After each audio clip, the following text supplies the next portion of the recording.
नज़्म समंदर का बुलावा, शायर मीरा जी। ये सरगोशियाँ कह रही हैं अब आओ कि बरसों से तुमको बुलाते बुलाते मेरे दिल पे गहरी थकन छा रही है। कभी एक पल को कभी एक अरसा सदाएं सुनी हैं, मगर ये अनोखी निदा आ रही है। बुलाते बुलाते तो कोई न अब तक थका है, न आइंदा शायद थकेगा। मेरे प्यारे बच्चे, मुझे तुमसे कितनी मोहब्बत है। देखो अगर यूं किया तो बुरा मुझसे बढ़कर न कोई भी होगा। खुदाया खुदाया, कभी एक सिसकी, कभी एक तबस्सुम, कभी सिर्फ त्योरी, मगर ये सदाएं तो आती रही हैं।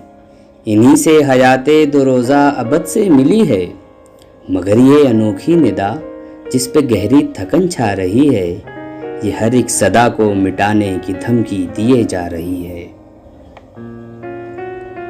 अब आँखों में जुम्बिश, न चेहरे पे कोई तबस्सुम, न त्योरी, फ़कत कान सुनते चले जा रहे हैं।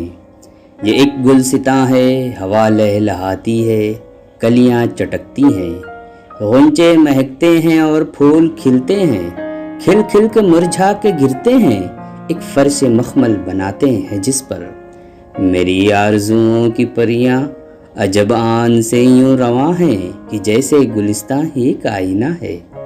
इसी आईने से हर एक शक्ल निखरी, संवर कर मिटी और मिट ही गई, फिर न उभरी।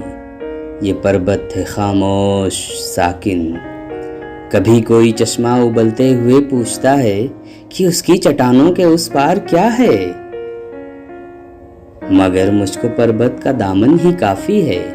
दामन में वादी है, वादी में नदी है, नदी में बहती हुई नाव ही आईना है।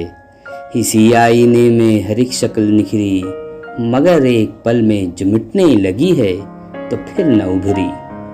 ये सहरा है फैला हुआ खुश्क बेबर्ग सहरा, बगोले यहाँ तुंद भूतों का अक्से मुजस्सम बने हैं, मगर मैं तो दूर एक पेड़ों के झुरमुट पे अपनी निगाहें जमाए हुए हूँ। न अब कोई सहरा, न पर्वत, न कोई गुलिस्तां, अब आँखों में जुम्बिश, न चेहरे पे कोई तबस्सुम, न त्योरी। फ़कत एक अनोखी सदा कह रही है कि तुमको बुलाते बुलाते मेरे दिल पे गहरी थकन छा रही है। बुलाते बुलाते तो कोई न अब तक थका है, न शायद थकेगा। तो फिर ये आईना, तो फिर ये निदा आईना है, फ़कत मैं थका हूँ। न सहरा, न पर्वत, न कोई गुलिस्तां, फ़कत अब समंदर बुलाता है मुझको कि हर शय समंदर से आई, समंदर में जाकर मिलेगी।